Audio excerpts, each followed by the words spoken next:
আসসালামু আলাইকুম, সবাইকে শুভেচ্ছা জানাচ্ছি। মাসুম মাহবুব দেখছেন ওপেন দ্য ইউটিউব চ্যানেল এবং মাসুম মাহবুব ফেসবুক পেজ। কুষ্টিয়া থেকে দেলোয়ার হোসেন ৫ বছর ধরে আপনার ভিডিও দেখছি। ওকে, থ্যাংক ইউ ভাই। কুষ্টিয়া কোথায় বাড়ি? বলেন। আমি তো কুষ্টিয়ার মানুষ। বাড়ি কুষ্টিয়া এরকম না, জন্ম কুষ্টিয়াতে আমার। বড় হয়েছি কুষ্টিয়াতে। Love from London. লন্ডন থেকে দেখছেন এক ভাই, হ্যাঁ? ওকে, আপনারা কি শুনতে এবং দেখতে পাচ্ছেন? সাউন্ড একদম ঠিক আছে? আমাকে একটু কমেন্ট করেন যে সাউন্ড আজকে ঠিক আছে কিনা। খুলনা থেকে, ওকে। আজিমপুর, ঢাকা থেকে জেবুন্নেসা। দর্শক, আজকের সবচেয়ে বড় গুরুত্বপূর্ণ খবর, ওকে। মার্কিন প্রেসিডেন্ট ডোনাল্ড ট্রাম্প ইরানকে নিউক্লিয়ার হামলার হুমকি দিয়েছে। কি বলেছেন? শেষ পর্যন্ত ইরানকে ধ্বংস হওয়ার পথে।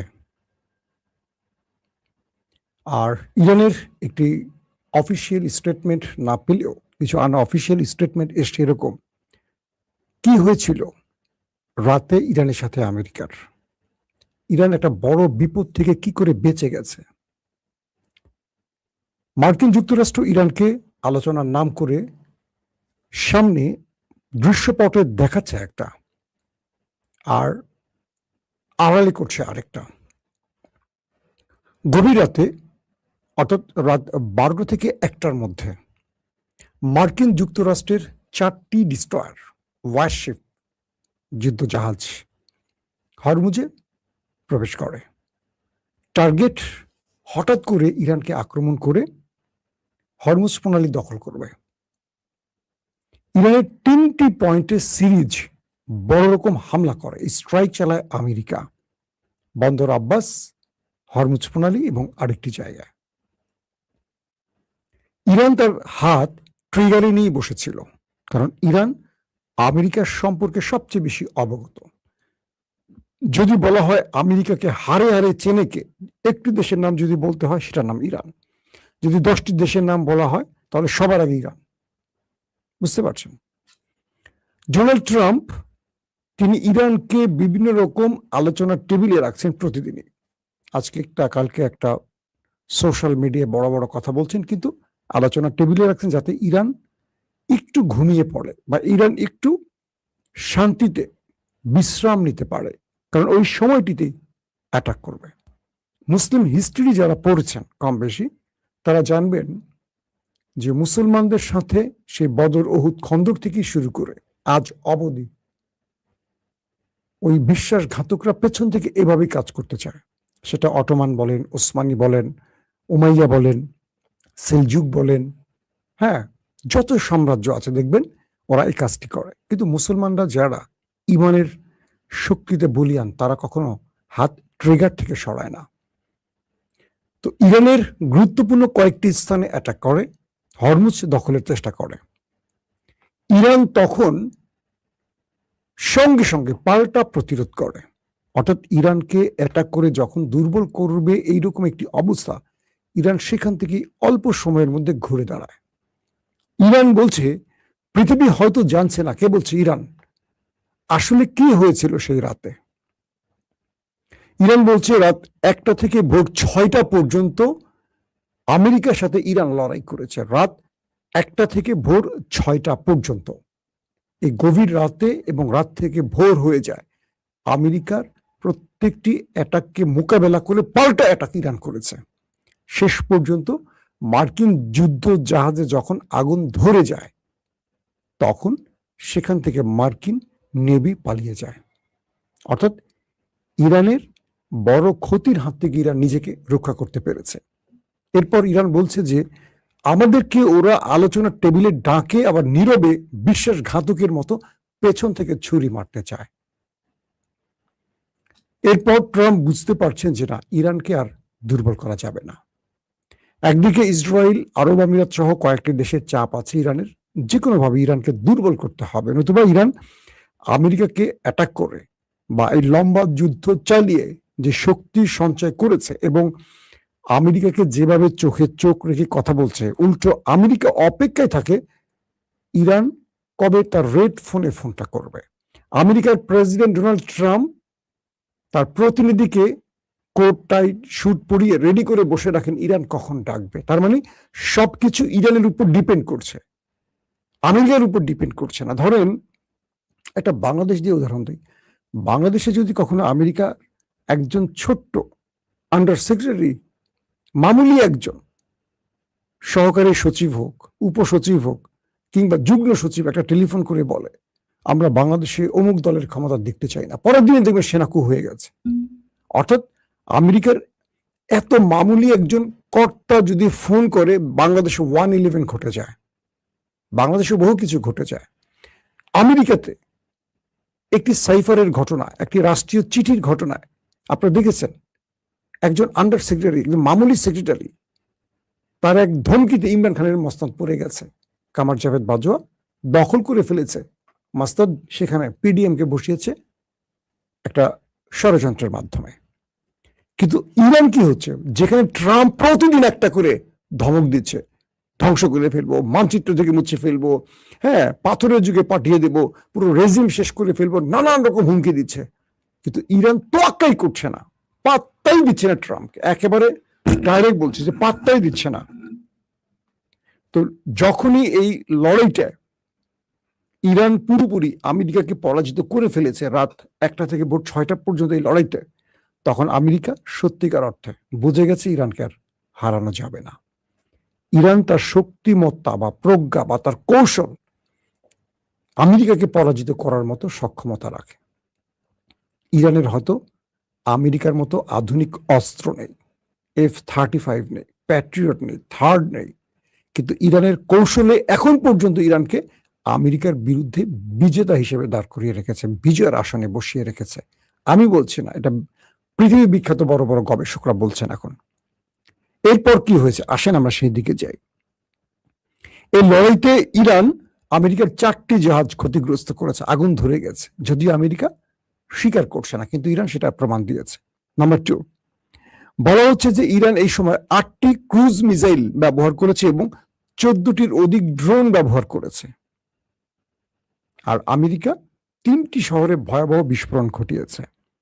এবং বলা হচ্ছে যে যদি এই লড়াইতে ইরান হেরে যেত, তাহলে ওই রাতে ইরানের রেজিম চেঞ্জ হয়ে যেত এবং হরমুজ প্রণালী দখলে নিয়ে পুরো ইরানকে ভাঁজ করে ফেলতো কাগজের মতো ইরান। কিন্তু ওরা সফল হতে পারেনি বলে ইরান এখনো বীরত্বের আসনে বা বিজেতার আসনে বসে আছে। আসেন 2 নম্বর খবর। আজকে ডোনাল্ড ট্রাম্প নতুন করে আবারও হুমকি দিয়েছে ইরানকে। যখন ট্রাম্প বুঝতে পারলেন যে তিনি আর পারছেন না ইরানের সাথে, বা ইরান কোনোভাবেই তার কৌশলে ধরা খাচ্ছে না বা তার ফাঁদে পা দিচ্ছে না, ইরান এমন এক অবস্থায় আছে যে মার্কিনীদের প্রত্যেকটি ফাঁদ বুঝতে পারছে এবং তাদের ষড়যন্ত্র টেক্কা দিয়ে, ওভারটেক্কা দিয়ে পার করে নিজেরা দাঁড়িয়ে আছে, উল্টো আমেরিকাকে বিপদে ফেলছে বিভিন্ন কৌশলে। তো ট্রাম্প এবার ইরানকে অ্যাটম বোমা হামলা হুমকি দিয়েছে। আমেরিকার প্রেসিডেন্ট ডোনাল্ড ট্রাম্প বলছে ইরানকে এবার অন্য এক চমক দেখানো হবে, অন্য এক চমক দেখানো হবে, যে চমকে ইরান ধূলিসাৎ হয়ে যাবে। তিনি নিউক্লিয়ার অ্যাটাকের হুমকি দিয়ে বসলেন সরাসরি ইরানকে।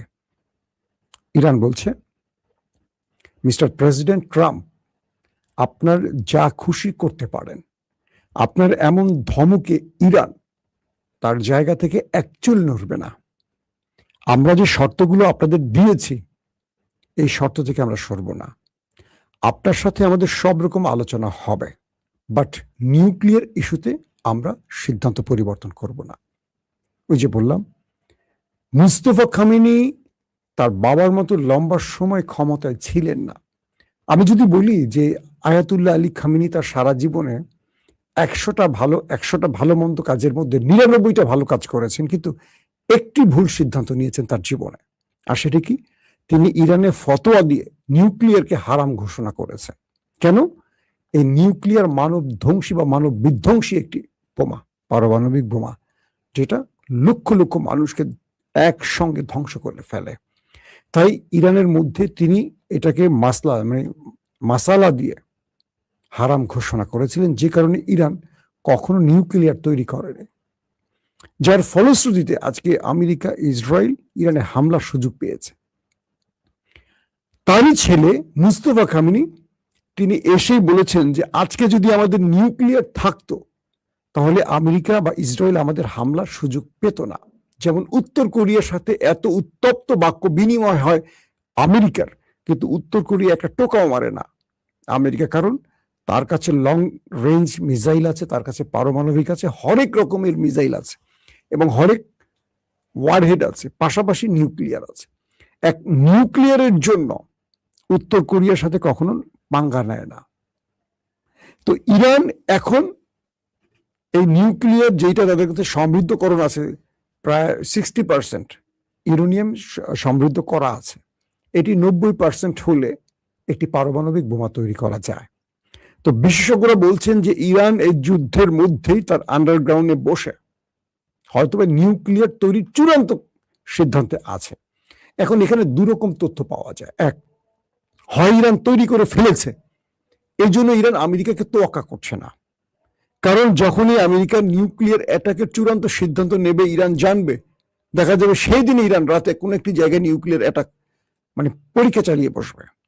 হতে পারে ইরান একদম চূড়ান্ত পর্যায়ে আছে, তৈরির একদম কাছাকাছি আছে, নানান রকম বাধা বিপত্তির জন্য হয়তো পারছে না, সেখানে হয়তো ইরান আছে, হয়তোবা ইরান করে ফেলেছে জানাচ্ছে না, ইসরায়েলের মতো। এরকম অনেক তথ্য আসে, তথ্য তো আমার বানানো, অনেকেই বলেন যে ভাই সে অনেক আগে থেকে শুনছি, কিন্তু কই দেখছি না তো। ইসরায়েল যে পারমাণবিক শক্তির মালিক আমরা সবাই জানি, কিন্তু ইসরায়েল বলে, অ্যাডমিট করে এনিথিং রং? তো এই অবস্থার মধ্যে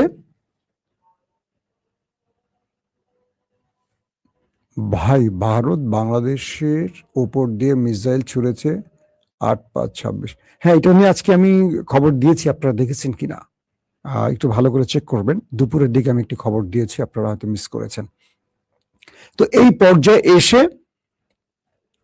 মার্কিন প্রেসিডেন্ট বুঝতে পারছেন যে ইরানকে আর কোনো কিছুতে মোকাবেলা করা যাবে না। 40 দিনের যুদ্ধে ইরানকে পরাজিত করা যায়নি, রেজিম চেঞ্জের চেষ্টায় ব্যর্থ হয়েছে। ইরানকে এই পর্যন্ত সিরিজ ডেডলাইন দিয়েও ইরান পাত্তা দেয়নি, হরমুজ প্রণালীতে ব্লকেট তৈরি করেও ইরানকে পরাজিত করা যায়নি। সব রকম চেষ্টার পর যখন আমেরিকা ব্যর্থ হলো, আমেরিকার হাতে একটি কার্ড আছে, নিউক্লিয়ার অ্যাটাক। কারণ কয়েক মাস পরই মার্কিন যুক্তরাষ্ট্রের মধ্যবর্তী নির্বাচন, আর ট্রাম্পের জনপ্রিয়তা 30-35% আছে এই মুহূর্তে। তো ট্রাম্প ফেস সেভিং শুধু নয়, একটি বিজয় ছাড়া আগামী নির্বাচনে জনগণের কাছে দাঁড়াতেই পারবে না।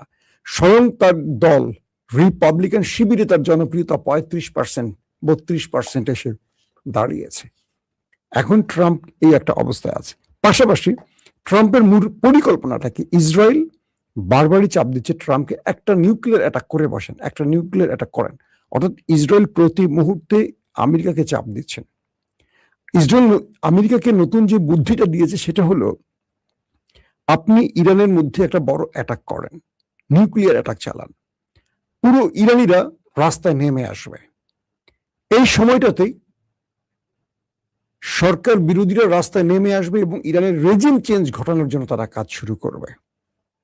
কিন্তু মার্কিন গোয়েন্দা বাহিনীগুলোর যে তথ্য, সেই তথ্য মতে যারা বিগত সময় ইরানের এই খামেনি সরকার বা এই রেজিম পরিবর্তনে মাঠে নেমেছিলেন, শত শত মানুষ মারা গেছে। আপনাদের মনে আছে, আইন শৃঙ্খলা বাহিনীর উপর অস্ত্র তুলেছিলেন এই বিক্ষোভকারীরা, যেটা ইরানে খুব একটা হয়নি, কারণ এই কাজটি সিআইএ এবং মোসাদ করিয়েছিল, জানেন আপনারা। কিন্তু এখন এই মুহূর্তে পুরো ইরান ঐক্যবদ্ধ হয়ে গেছে। কেউ আমেরিকা ইসরায়েলের ডাকে রেজিম চেঞ্জে নামছে না। ইসরায়েলের নেতানিয়াহু বারবারই বলছেন, হে ইরানিরা ঘুমিয়ে আছে কেন, নামো, তোমাদের জন্য আমরা লড়াই করছি, তোমরা সড়কে নামো, রেজিম চেঞ্জের জন্য তোমরা তোমাদের লড়াইটা করো। কেউ নামছে না, কারণ পুরো ইরানিরা বুঝতে পেরেছে এরা বর্গী হয়ে এসছে, এরা ইরানের সম্পদ লুট করতে এসছে, ইরানকে ধ্বংস করতে আসছে। এরা সরকার শুধু পরিবর্তন না, একটা যেন ইরান তৈরি করতে চায়, যারা মার্কিন যুক্তরাষ্ট্রের পাপেট হয়ে থাকবে আরব রাষ্ট্রের মতো। এখন নিউক্লিয়ার অ্যাটাকের পর পুরো ইরানিদেরকে রাস্তায় নামিয়ে রেজিম চেঞ্জের একটা নাটক করতে চায় এবং এর মাধ্যমে ইরানকে পরাজিত করতে চায়। আর ইরান বলে দিয়েছে, আমেরিকা তোমার যত চেষ্টা সব করতে পারো, বাট ইরান নত হবে না। ইরান তার বিজয়কে হাতছাড়া করতে দেবে না। ইরান তার শক্তিমত্তা থাকা অবস্থা, অর্থাৎ যতদিন সে পারবে লড়াই করতে, সে শত্রুর সাথে আপোষ করতে রাজি নয়। এটি ইরান। আল্লাহ হাফিজ।